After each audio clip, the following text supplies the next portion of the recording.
Hey, beautiful people. How are y'all doing? I know it's been a few days since I have been able to post, but I just want to give y'all an update before we start Bible in a year. I do apologize for missing a couple days, but I got really bad sick. The sickness got the worst of me. I did end up having to go to the hospital.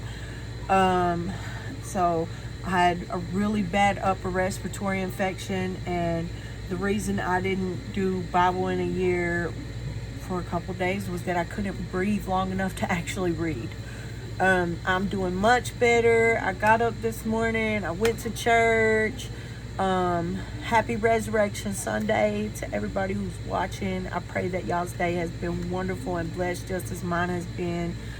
Church was awesome, and then afterwards I got the opportunity to go out. I had my daughter-in-law, my daughter, my granddaughter, and my great-nephew with me, and then some of my fellow church friends that that we're in ministry together, and we got to go out and just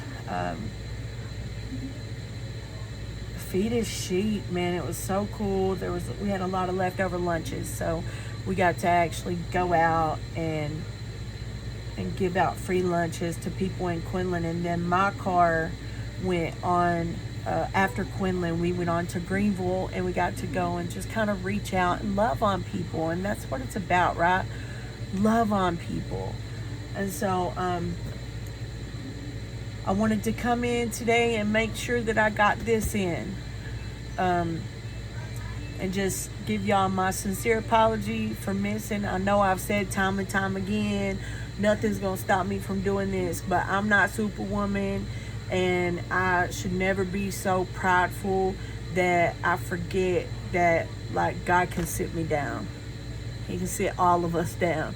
I know y'all seen me record on days when I didn't feel well, but sometimes God just wants to sit you down, and that's exactly what he did. And he gave me that friendly reminder that I should be careful what I speak, because at the end of the day, he's the one that has all the control. He is the creator, and it's up to him how we roll, right?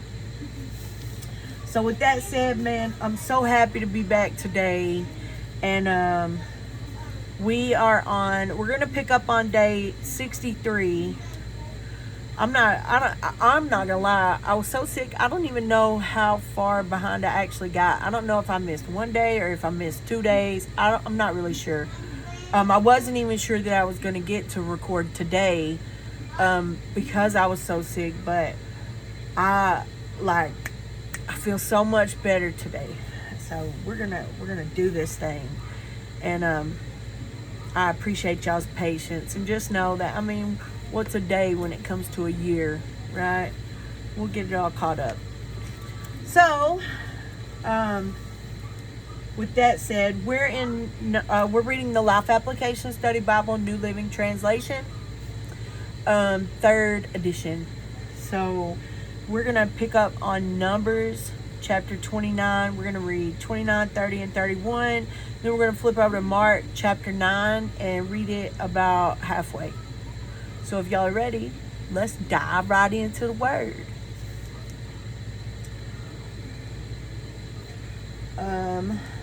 Numbers chapter 29. Celebrate the festival of trumpets each year on the first day of the appointed month in early autumn. You must call an official day for holy assembly, and you may do no ordinary work on that day.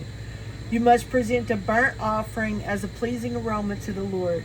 It will consist of 1 young bull, 1 ram, and 7 one-year-old male lambs, all with no defects.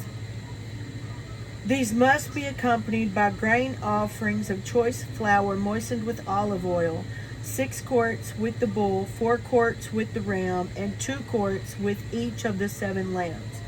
In addition, you must sacrifice a male goat as a sin offering to purify yourselves and make yourselves right with the Lord. These special sacrifices are in addition to your regular monthly and daily burnt offerings, and they must be given with their prescribed grain offerings and liquid offerings. These offerings are given as a special gift to the Lord, a pleasing aroma to him. 10 days later, on the 10th day of the same month, you must call another holy assembly. On that day, the Day of Atonement, the people must go without food and must do no ordinary work. You must present a burnt offering as a pleasing aroma to the Lord. It will consist of 1 young bull, 1 ram, and 7 one-year-old male lambs, all with no defects. These offerings must be accompanied by the prescribed grain offerings of choice flour moistened with olive oil, 6 quarts of choice flour with the bull, 4 quarts of flour with the ram, and 2 quarts of choice flour with each of the 7 lambs. You must also sacrifice 1 male goat for a sin offering. This is in addition to the sin offering of atonement and the regular daily burnt offering with its grain offering and their accompanying liquid offerings. 5 days later, on the 15th day of the same month, you must call another holy assembly of all the people, and you may do no ordinary work on that day. It is the beginning of the festival of shelters, a 7-day festival to the Lord. On the first day of the festival, you must present a burnt offering as a special gift, a pleasing aroma to the Lord. It will consist of 13 young bulls, 2 rams, and 14 one-year-old male lambs, all with no defects. Each of these offerings must be accompanied by a grain offering of choice flour moistened with olive oil, 6 quarts for each of the 13 bulls, 4 quarts for each of the 2 rams, and 2 quarts for each of the 14 lambs. You must also sacrifice a male goat as a sin offering, in addition to the regular burnt offering with its accompanying grain offering and liquid offering. On the second day of this 7-day festival, sacrifice 12 young bulls, 2 rams, and 14 one-year-old male lambs, all with no defects. Each of these offerings of bulls, rams, and lambs must be accompanied by its prescribed grain offering and liquid offering. You must also sacrifice a male goat as a sin offering, in addition to the regular burnt offering with its accompanying grain offering and liquid offering. This is the part of Numbers where I would be like, it's all the same. I just want to skip through. But we're not going to do that. We're going to read it. I'm just saying, don't get discouraged and X me out because I'm actually going to read it. That's the whole purpose of this, right? Some of my friends, even from church, be like, Lovie, let me know when you get to Numbers, because it has moments where you just want to fast forward through, but we're not. We're going to push on through. I just wanted to share that with y'all because this is one of those parts where even myself, I'd be like, man, really? It's very repetitive. Yeah, it took me, the first time I read my Bible, I'm not gonna lie, it took me a few months to read Numbers. Like, it did. And it's okay, that's okay. I mean, I pushed through, it just took me a long time. But this time we're gonna get her done. We only have 2 more days of Numbers after this, so here we go. Verse 20. On the 3rd day of the festival, sacrifice 11 young bulls, 2 rams, and 14 one-year-old male lambs, all with no defects. Each of these offerings of bulls, rams, and lambs must be accompanied by its prescribed grain offering and liquid offering. You must also sacrifice a male goat as a sin offering, in addition to the regular burnt offering with its accompanying grain offering and liquid offering. On the 4th day of the festival, sacrifice 10 young bulls, 2 rams, and 14 one-year-old male lambs, all with no defects. Each of these offerings of bulls, rams, and lambs must be accompanied by its prescribed grain offering and liquid offering. You must also sacrifice a male goat as a sin offering, in addition to the regular burnt offering with its accompanying grain offering and liquid offering. On the 5th day of the festival, sacrifice 9 young bulls, 2 rams, and 14 one-year-old male lambs, all with no defects. Each of these offerings of bulls, rams, and lambs must be accompanied by its prescribed grain offering and liquid offering. You must also sacrifice a male goat as a sin offering, in addition to the regular burnt offering with its accompanying grain offering and liquid offering. On the 6th day of the festival, sacrifice 8 young bulls, 2 rams, and 14 one-year-old male lambs, all with no defects. Each of these offerings of bulls, rams, and lambs must be accompanied by its prescribed grain offering and liquid offering. You must also sacrifice a male goat as a sin offering, in addition to the regular burnt offering with its accompanying grain offering and liquid offering. On the 7th day of the festival, sacrifice 7 young bulls, 2 rams, and 14 one-year-old male lambs, all with no defects. Each of these offerings of bulls, rams, and lambs must be accompanied by its prescribed grain offering and liquid offering. You must also sacrifice 1 male goat as a sin offering, in addition to the regular burnt offerings with the accompanying grain offering and liquid offering. On the 8th day of the festival, proclaim another holy day. You must do no ordinary work on that day. You must present a burnt offering as a special gift, a pleasing aroma to the Lord. It will consist of 1 young bull, 1 ram, and 7 one-year-old male lambs, all with no defects. Each of these offerings must be accompanied by its prescribed grain offering and liquid offering. You must also sacrifice 1 male goat as a sin offering, in addition to the regular burnt offering with its accompanying grain offering and liquid offering.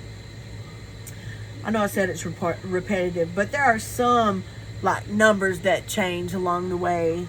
You know, like we can see that, we can hear that. But it's just telling, exactly how God wants it. God is a very precise God. He wants things done a certain way. Who are we He's God. So, whatever. However he wanted it, right? He can have it how he wants it. He created it all anyway, so it's best for us to give him exactly what he wants. He gave it to us, he can take it away. 39. You must present these offerings to the Lord at your annual festivals. These are in addition to the sacrifices and offerings you present in connection with vows, or as voluntary offerings, burnt offerings, grain offerings, liquid offerings, or peace offerings. So Moses gave all these instructions to the people of Israel as the Lord had commanded him. Chapter 30. Then Moses summoned the leaders of the tribes of Israel and told them, "This is what the Lord has commanded." Excuse me. "A man who makes a vow to the Lord or makes a pledge under oath must never break it. He must do exactly what he said he would do." How many times y'all done said, "I put it on God"? On God. Y'all better quit saying that. Y'all really better quit saying that. On God. I put that on God. You better quit putting stuff on God. Like, God ain't putting stuff on you. Trust that. God ain't playing about that. When you say on God, that's making a vow to God. You're making an oath under the name of the Lord God Almighty. Y'all quit that. Quit saying that. It's just, no. I swear, that's one of the things. That's one of them things. Like this new generation, say, man, y'all better back off of how loosely y'all use that term. Cause God ain't playing with y'all. God ain't playing with us. I don't say that. I don't say that. I think it's foolishness. And I just encourage y'all to stop being foolish with the use of God's name. Like, don't be putting stuff on God. Don't do that. Or like using his name in vain. First off, God don't need a dam. He can walk on water. Mind you, why damn God? He hasn't damned you. He's right by your side trying to pull you up out the mud. Like, come on, bro. Gots to do better. Anyways, 3. If a young woman makes a vow to the Lord or a pledge under oath while she is living at her father's home, and her father hears of the vow or pledge and does not object to it, then all her vows and pledges will stand. But if her father refuses to let her fulfill the vow or pledge on the day he hears of it, then all her vows and pledges will become invalid. The Lord will forgive her because her father would not let her fulfill them. Now, suppose a young woman makes a vow or binds herself with an impulsive pledge and later marries. If her husband learns of her vow or pledge and does not object on the day he hears of it, her vows and pledges will stand. But if her husband refuses to accept her vow or impulsive pledge on the day he hears of it, he nullifies her commitments and the Lord will forgive her. If, however, a woman is a widow or is divorced, she must fulfill all her vows and pledges. But suppose a woman is married and living in her husband's home when she makes a vow or binds herself with a pledge. If her husband hears of it and does not object to it, her vow or pledge will stand. But if her husband refuses to accept it on the day he hears of it, her vow or pledge will be nullified and the Lord will forgive her. So her husband may either confirm or nullify any vows or pledges she makes to deny herself. But if he does not object on the day he hears of it, then he's agreeing to all of her vows and pledges. If he waits more than a day and then tries to nullify a vow or pledge, he will be punished for her guilt. These are the regulations the Lord gave Moses concerning relationships between a man and his wife, and between a father and a young daughter who still lives at home.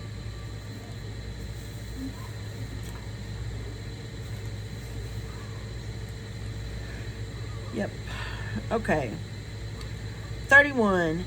Then the Lord said to Moses, on behalf of the people of Israel, take revenge on the Midianites for leading them into idolatry.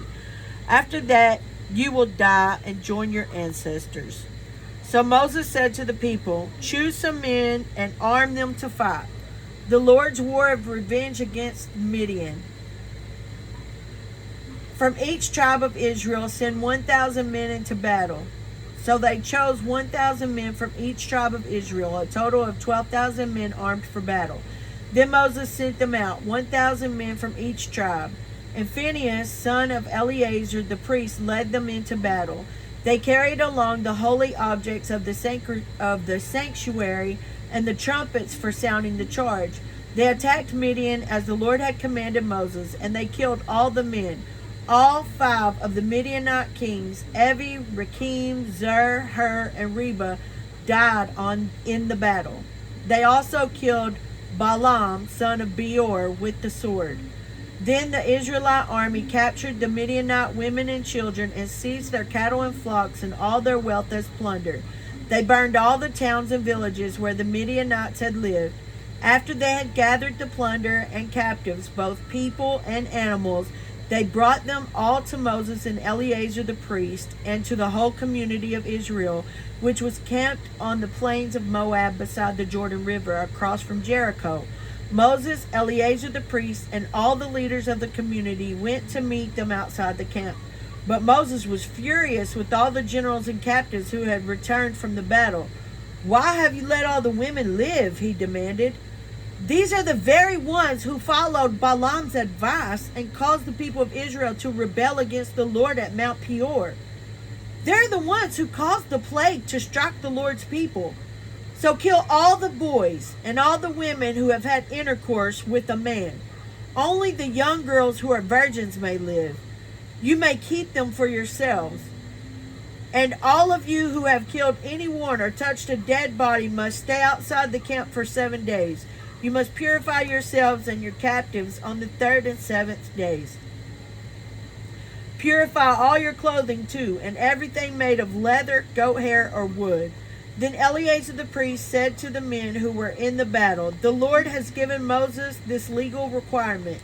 Anything made of gold, silver, bronze, iron, tin, or lead, that is, all metals that do not burn, must be passed through fire in order to be made ceremonially pure.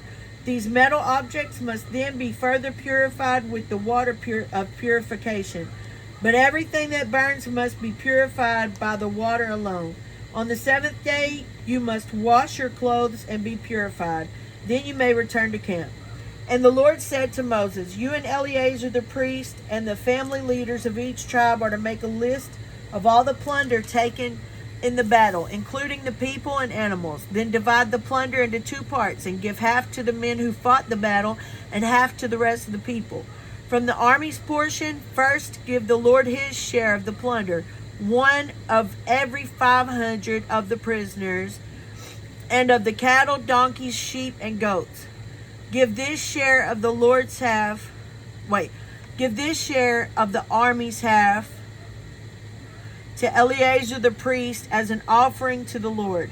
From the half that belongs to the people of Israel, take 1 of every 50 of the prisoners, and of the cattle, donkeys, sheep, goats, and other animals. Give this share to the Levites who are in charge of maintaining the Lord's tabernacle. So Moses and Eleazar the priest did as the Lord commanded Moses. The plunder remaining from everything the fighting men had taken totaled 675,000 sheep and goats, 72,000 cattle, 61,000 donkeys, and 32,000 virgin girls. Half of the plunder was given to the fighting men and totaled 337,500 sheep and goats, of which 675 were the Lord's share, 36,000 cattle, of which 72 were the Lord's share, 30,500 donkeys, of which 61 were the Lord's share, and 16,000 virgin girls, of whom 32 were the Lord's share.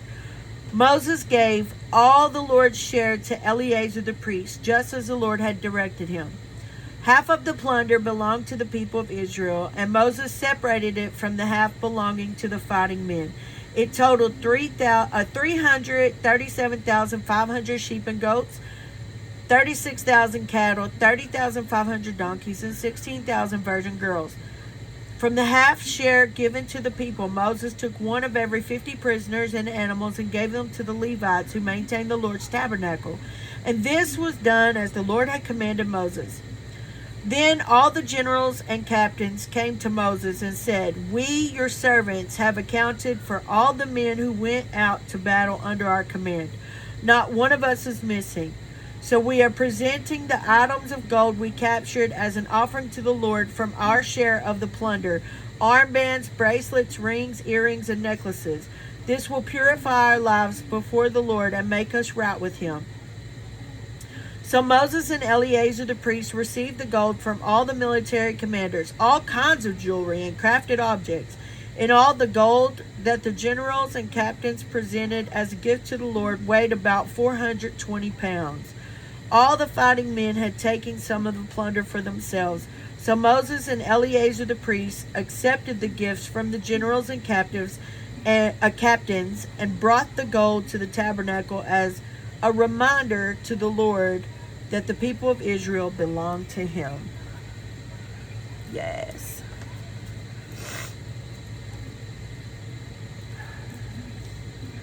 All right. That's all in Numbers today, guys. We're almost done. We're almost done with Numbers. We're almost done with Numbers. I can't wait till we get to like Joshua, Judges, like the Chronicles. Man, they're so good. Anyways, the whole Bible's good. The whole Bible's good. There's good stories in every single book of the Bible. Don't get it twisted. There are. There really are. And it's just awesome because they're real true stories. Let's flip over to Mark chapter 9. And we're going to read down to verse 29. So if y'all are ready, let's do this. Mark chapter 9. Jesus went on to say, "I tell you the truth. Some standing here right now will not die before they see the kingdom of God arrive in great power." 6 days later, Jesus took Peter, James, and John and led them up a high mountain to be alone. As the men watched, Jesus' appearance was transformed and his clothes became dazzling white, far whiter than any earthly bleach could ever make them. Then Elijah and Moses appeared and began talking with Jesus. Peter exclaimed, "Rabbi, it's wonderful for us to be here. Let's make 3 shelters as memorials, one for you, one for Moses, and one for Elijah." He said this because he didn't really know what else to say, for they were all terrified. Then a cloud overshadowed them, and a voice from the cloud said, "This is my dearly loved son. Listen to him." Suddenly, when they looked around, Moses and Elijah were gone, and they saw only Jesus with them. As they went back down the mountain, he told them not to tell anyone what they had seen until the Son of Man had risen from the dead. So they kept it to themselves, but they often asked each other what he meant by rising from the dead. Then they asked him, "Why do the teachers of religious law insist that Elijah must return before the Messiah comes?" Jesus responded, "Elijah is indeed coming first to get everything ready. Yet, why do the scriptures say that the Son of Man must suffer greatly and be treated with utter contempt? But I tell you, Elijah has already come, and they chose to abuse him, just as the scriptures predicted." When they returned to the other disciples, they saw a large crowd surrounding them, and some teachers of religious law were arguing with them. When the crowd saw Jesus, they were overwhelmed with awe, and they ran to greet him. "What is all this arguing about?" Jesus asked.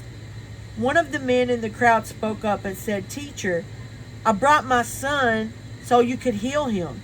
He is possessed by an evil spirit that won't let him talk.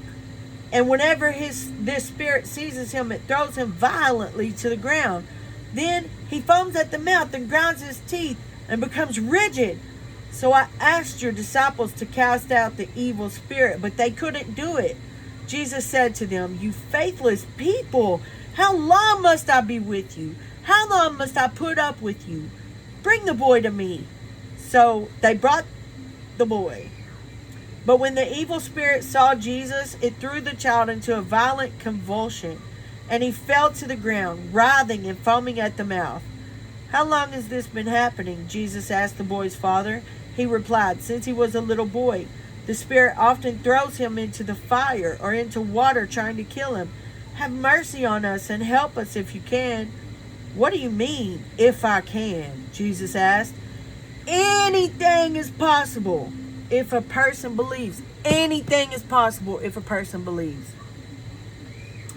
The father instantly cried out, "I do believe, but help me overcome my unbelief. Lord, I do believe, but help me overcome my unbelief. Help me, Lord." This is something that I have to pray myself continually. Look, and God answered a very specific prayer for me last night, as a matter of fact. A very specific prayer. Like, man, it was awesome. It was awesome. Like, and I'll tell y'all about it one day, but today ain't the day. But he answered a very specific prayer for me, and it was like he showed up right when I needed it the most, you know. And he will, but we have to have faith. We have to really believe. Like this man, like this father is crying out, like, "I do believe, but help me overcome my unbelief. Fix that broken piece in me. Like, I believe, like I really truly believe, but help me with those places of doubt, man." When Jesus saw that the crowd of onlookers was growing, he rebuked the evil spirit. "Listen, you spirit that makes this boy unable to hear and speak," he said, "I command you to come out of this child and never enter him again." Then the spirit screamed and threw the boy into another violent convulsion and left him. The boy appeared to be dead. A murmur ran through the crowd as people said, "He's dead." But Jesus took him by the hand and helped him to his feet, and he stood up. Afterward, when Jesus was alone in the house with his disciples, they asked him, "Why couldn't we cast out that evil spirit?" Jesus replied, "This kind can be cast out only by prayer." Only by prayer. And that's all for today, guys. Prayer changes everything, man. There's a lot of things that prayer can fix. Jesus prayed. Like, don't get it twisted. Don't let your prayer life lie dormant. Like, have a relationship with God. Talk to him. You know, use your prayer language. If you don't have one yet, ask him for your prayer language. You know, it's when your spirit speaks because your mouth don't know what to say. With that said, y'all remember, if you want to see a change, you have to be the change. We lead by example. We follow by design. If it ain't a God thing, it ain't a good thing. And with all that said, man, I pray that you all have a wonderful, blessed rest of your Resurrection Sunday. Don't forget what this day is really about, y'all. If you don't know, I encourage you to get in the New Testament and figure out what Resurrection Sunday is. This day represents the day that Jesus, after being crucified, after, being in the tomb for 3 days, today represents the day that Jesus rose from the grave. And if you don't know the story, I encourage you to read it. It's repeated in the first 4 Gospels of the New Testament. So, man, y'all have a blessed rest of your Resurrection Sunday. And don't forget to love like Jesus. And I'll see y'all tomorrow. Lord willing. Lord willing, I'll see y'all tomorrow. I will do my best to be here tomorrow. If God has other plans, I'll let y'all know about it after the fact. Bye.